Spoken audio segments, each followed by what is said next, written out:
Assalamualaikum warahmatullahi wabarakatuh. Perkenalkan, nama saya Bayi Leni Novita Sari. Saya salah satu dosen pengajar di Prodi Farmasi ya, Fakultas Ilmu Kesehatan Umat. Jadi kalian bisa memanggil saya dengan Ita. Nah, di sini saya akan melanjutkan estafet pembelajaran farmakologi dasar yang sebelumnya sudah diampu oleh Bu Nuki ya.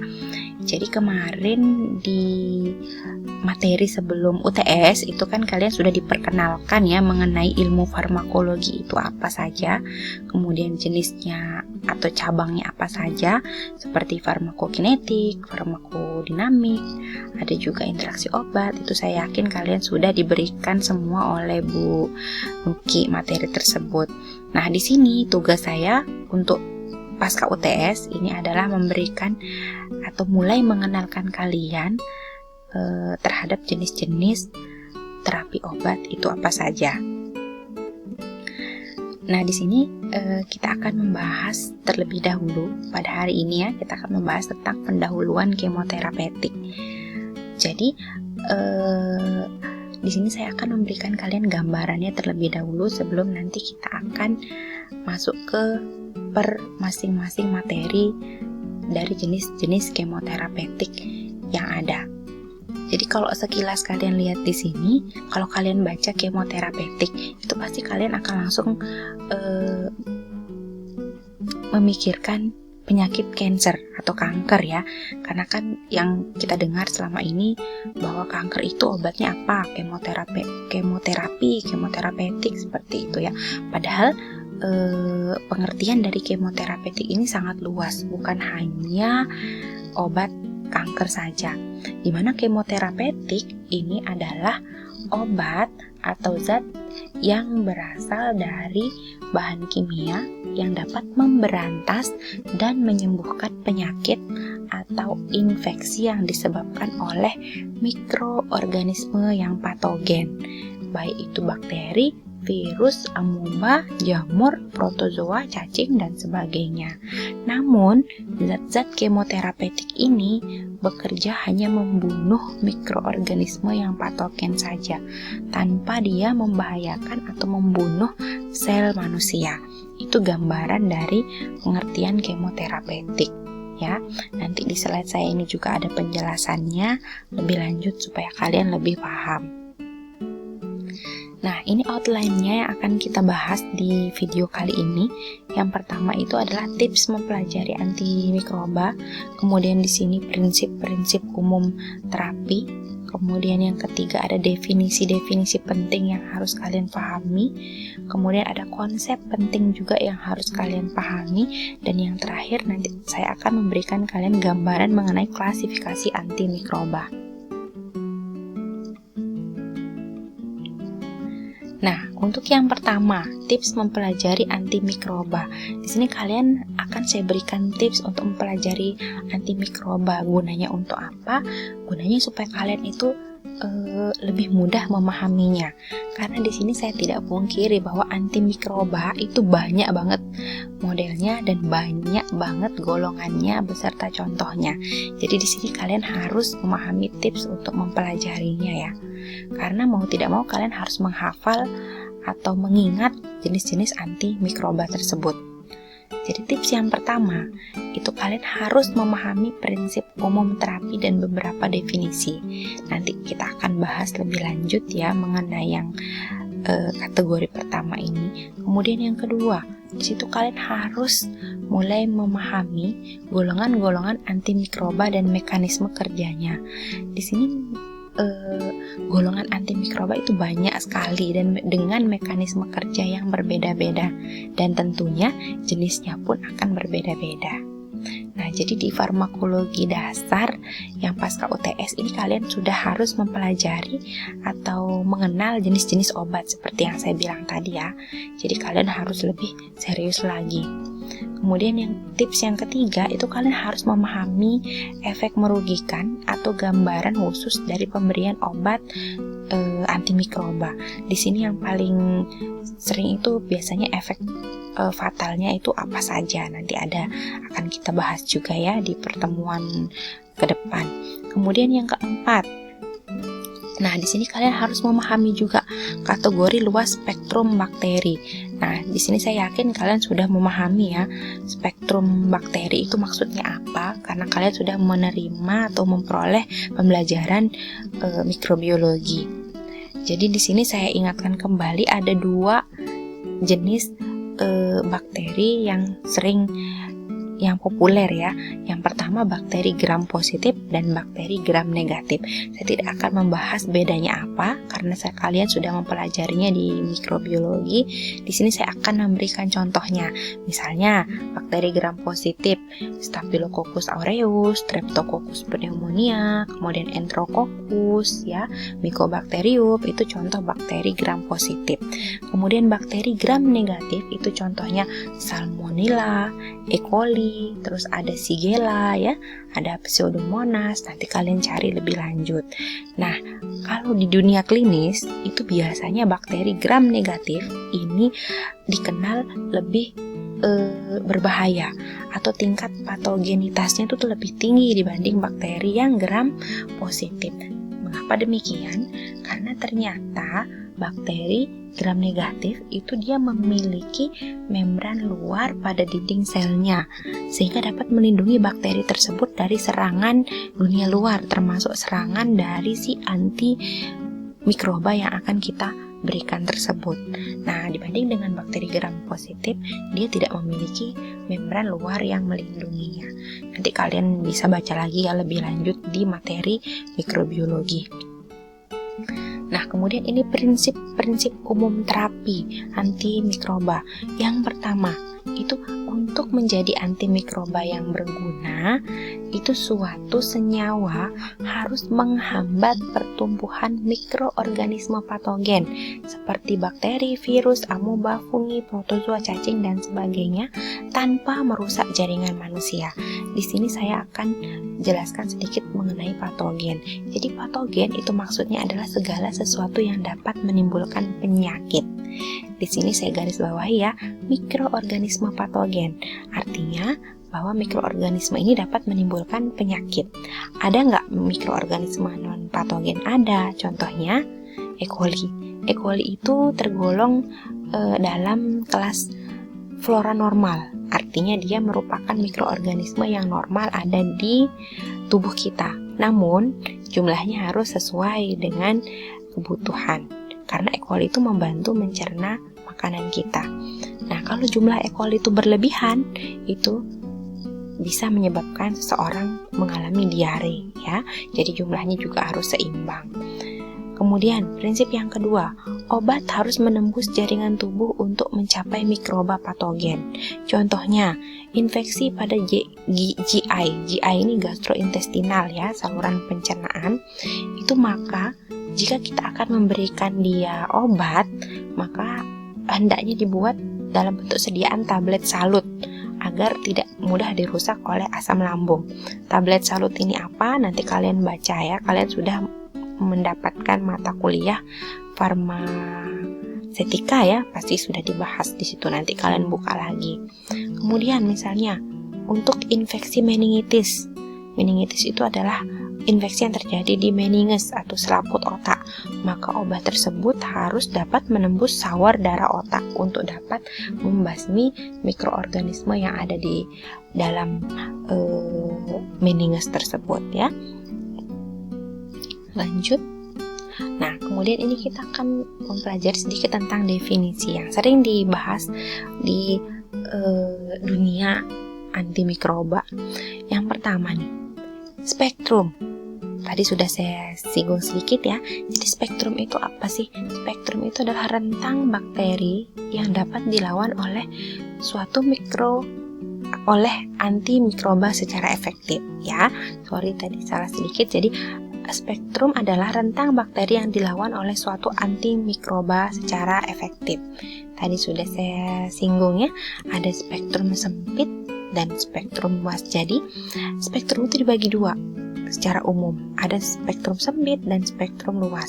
Spektrum sempit itu dia hanya dapat melawan bakteri gram positif atau bakteri gram negatif saja, salah satunya. ya. Kalau nggak positif ya yang negatif. Nah, yang luas ini dia bisa melawan kedua jenis bakteri tersebut. Bisa bakteri gram positif, bisa bakteri gram negatif. Ingat ya, yang sempit dia hanya bisa melawan satu bakteri saja, satu kelas bakteri saja. Untuk yang luas dia bisa melawan lebih dari satu kelas bakteri. Misalnya bakteri positif dan bakteri gram negatif, keduanya dia bisa lawan. Oke, lanjut. Nah, ada istilah di sini, bakteriostatik dan bakterisida. Di sini saya tulis dengan caps lock ya, bakterio yang statiknya dan sidanya. Di sini adalah pembedanya.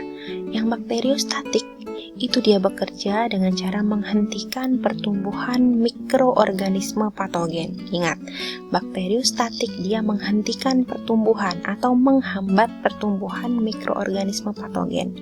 Kemudian bakterisida, dia itu kerjanya membunuh mikroorganisme patogen ya.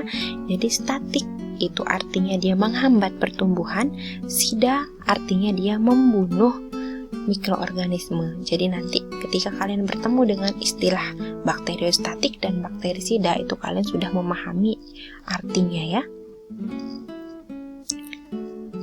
Nah, ini konsep yang harus kalian pahami. Yang pertama itu ada istilah resistensi antimikroba. Jadi resistensi antimikroba itu terjadi saat kuman berubah karena terpapar obat-obat antimikroba. Ini biasanya merupakan dampak dari penggunaan obat yang tidak tepat. Misalnya apa-apa sakitnya dia minum antibiotik, padahal dia tidak infeksi. Terus antibiotik kalau diminum harus dihabiskan.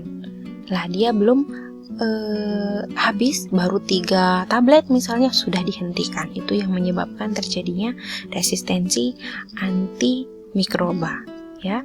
Jadi proses resistensi antimikroba itu dapat terjadi mutasi, kemudian adaptasi, kemudian transfer gen ya. Kalau mutasi itu prosesnya dengan spontan. Jadi dia dapat memperbanyak dirinya dengan cepat ya. Ini dia mutasi spontannya dengan frekuensi sekitar 1 dalam 10 pangkat 16 sel. Kalian bisa bayangkan 10 pangkat 16 sel itu banyaknya seberapa ya. Kemudian cara yang kedua, dia bisa dengan beradaptasi. Beradaptasi misalnya dengan cara merubah selubung lipopolisakaridanya, kemudian dia memperbaiki sistem transport atau meningkatkan sistem metabolismenya. Kemudian cara yang ketiga, dia transfer gen dengan cara transfer plasmid. Jadi mikroba itu pinter banget ya dalam melakukan atau dalam mempertahankan dirinya supaya nggak dibunuh oleh antimikroba. Kemudian yang kedua, di sini ada istilah sensitisasi atau hipersensitif. Jadi yang dimaksud dengan sensitisasi itu adalah reaksi alergi atau reaksi hipersensitivitas, di mana definisinya adalah reaksi-reaksi dari sistem kekebalan yang terjadi ketika jaringan tubuh yang normal mengalami cedera atau luka. Di sini antibiotik topikal lah yang memiliki resiko untuk timbulnya sensitisasi atau kontak alergi. Tapi walaupun jarang, itu beberapa kasus dapat menimbulkan shock anafilaktik. Mungkin beberapa dari kalian pernah rawat inap di rumah sakit ya, atau di puskesmas. Itu biasanya sebelum diberikan antibiotik, itu kalian dites dulu reaksi alerginya ya. Itu merupakan salah satu protokol untuk mengetahui apakah orang tersebut hipersensitif terhadap jenis antibiotik tertentu. Kemudian istilah yang ketiga itu adalah istilah superinfeksi. Superinfeksi atau biasa disebut dengan infeksi nosokomial itu adalah infeksi sekunder yang timbul selama pengobatan, di mana sifat dan penyebab infeksi berbeda dengan penyebab infeksi yang pertama ya. Superinfeksi terutama terjadi pada penggunaan antibiotik spektrum luas yang dapat mengganggu keseimbangan antara bakteri di dalam usus saluran pernafasan dan urogenital. Nah, jadi proses terjadinya itu adalah spesies mikroorganisme yang lebih kuat atau resisten akan kehilangan saingan dan berkuasa menimbulkan infeksi baru. Misalnya timbul jamur Minella albicans atau Candida albicans. Oke, kita lanjut. Nah, contoh dari kasus superinfeksi atau infeksi nosocomial itu misalnya seperti ini. Orang masuk rumah sakit ya, misalnya dengan keluhan dia appendicitis atau usus buntu. Kemudian usus buntunya meradang ya. Jadi mau tidak mau harus dilakukan operasi untuk menghilangkan appendix yang sudah meradang tersebut. Nah, ketika dilakukan operasi, kemudian tentunya ada bekas luka operasi ya. Ketika luka operasinya tidak dirawat dengan baik, kemudian tidak dibersihkan dengan rutin, itu bisa menyebabkan timbulnya infeksi lain yang disebut dengan infeksi luka operasi atau ILU. Nah, itu salah satu contoh dari infeksi nosocomial atau superinfeksi ya. Jadi dia merupakan infeksi sekunder yang sebelumnya sudah disebabkan oleh infeksi yang primer. Itu seperti itu ya contoh dari infeksi nosocomial. Bisa juga contoh lain, misalnya seorang yang lama dirawat di rumah sakit, misalnya dia terkena pneumonia misalnya, dirawat lama banget di rumah sakit, sudah menggunakan ventilator, alat bantu nafas dan sebagainya ya, karena kan pneumonia itu kan menyerang di paru-paru. Kemudian setelah itu karena dia menggunakan alat-alat seperti ventilator atau alat bantu nafas, itu bisa saja mengundang yang namanya jamur ini, Candida albicans ya, bisa menyebabkan kandidiasis di sekitar mulut orang tersebut. Nanti kalian searching ya, kandidiasis itu seperti apa. Bentuknya seperti sariawan ya, putih-putih seperti itu, tapi jumlahnya banyak banget dan hampir seluruh permukaan mulutnya tertutup oleh sariawan. Itu bisa juga merupakan contoh dari infeksi nosocomial ya. Nanti kalian baca kembali. Nah, kemudian lanjut ke klasifikasi antimikroba. Jadi di sini berdasarkan luas aktivitas kerjanya, antibiotik atau antimikroba dapat digolongkan menjadi dua. Antimikroba dengan aktivitas sempit atau biasa disebut dengan narrow spectrum, yang tadi saya sudah jelaskan, dia hanya bisa melawan bakteri gram positif atau bakteri gram negatif saja. Kemudian yang kedua yaitu antimikroba dengan aktivitas luas atau broad spectrum. Dia itu bisa melawan bakteri gram positif dan bakteri gram negatif ya. Jadi dia itu aktivitasnya luas terhadap bakteri gram positif dan bakteri gram negatif. Kalau di sini tanda hubungnya atau ya, kalau di sini dan ya, atau maupun bisa jadi. Itu jadi kunci kalian untuk narrow itu berarti atau, maksudnya positif atau negatif. Kalau broad spectrum itu dan, berarti positif dan negatif. Itu kadang suka kebalik-kebalik, itu yang menyebabkan kadang keliru pada saat kalian mengerjakan ujian, mana yang narrow, mana yang broad spectrum. Kalian tidak paham karena tidak selamanya buku-buku atau jurnal itu menggunakan bahasa Indonesia ya. Jadi kalian harus mulai mengenal juga bahasa-bahasa Latin, terutama di bidang kefarmasian atau bahasa asing gitu ya. Nah, ini contoh kelompok kemoterapeutik. Seperti yang saya jelaskan tadi di awal, bahwa kemoterapeutik itu tidak spesifik pada kemoterapi untuk orang cancer ya. Kalian tadi bisa dengarkan kembali di video sebelumnya penjelasan mengenai kemoterapeutik. Bisa juga kalian baca ya, banyak referensi di Google tentang kemoterapeutik itu apa saja. Di sini contohnya ya, seperti antibiotik. Antibiotik itu adalah zat yang melawan bakteri. Ya. Kemudian yang kedua ada antiparasit. Antiparasit itu contohnya zat yang melawan parasit. Parasit itu bisa jadi cacing ya, kemudian ada nyamuk demam berdarah, nyamuk malaria, itu masuk ke parasit. Kemudian anti jamur, artinya obat-obat yang melawan jamur, atau kadang disebut dengan anti fungi, sama saja ya. Pasti kalian sudah sering dengar ya anti jamur itu seperti apa. Kemudian yang keempat ada antivirus. Nah, yang lagi booming nih sekarang, virus COVID-19. Dia belum ada antivirusnya, ya. Nanti akan kita bahas lebih detail lagi di pembahasan materi per subbab ini. Nah, inilah dia yang tadi yang sering disebut orang dengan kemoterapeutik. Sebenarnya itu adalah antineoplastik. Antineoplastik atau kadang disebut dengan sitostatika. Itulah yang sebenarnya merupakan obat dari kanker. Harusnya disebut dengan sitostatika ya. Kalau kemoterapeutik itu masih sangat umum. Namun mungkin prosesnya disebut dengan proses kemoterapi ya. Dia melakukan terapi dengan menggunakan kemo ya. Kemo itu zat kimia untuk membunuh sel-sel kanker atau sel-sel jahat yang menyerang di tubuhnya. Ada lagi yang lain, yaitu contohnya anti-TBC dan anti-lepra. Nanti kita akan bahas satu-satu ya. Nanti minggu depan kita akan membahas mulai dari antibiotik terlebih dahulu. Jadi kalian harus membaca. Nah, untuk pertemuan kali ini kita sudah selesai membahas pendahuluan tentang kemoterapi. Saya harap kalian bisa dengarkan materi saya dengan baik. Jika masih ada yang kalian ingin tanyakan, kita selanjutnya akan diskusi ya. Kita sementara ini memanfaatkan dulu platform Google Classroom untuk kita berdiskusi. Nanti kalian boleh menuliskan pertanyaan yang kalian ingin tanyakan kepada saya. Nanti akan saya jawab melalui Google Classroom pada jam kuliah kita. Seperti itu.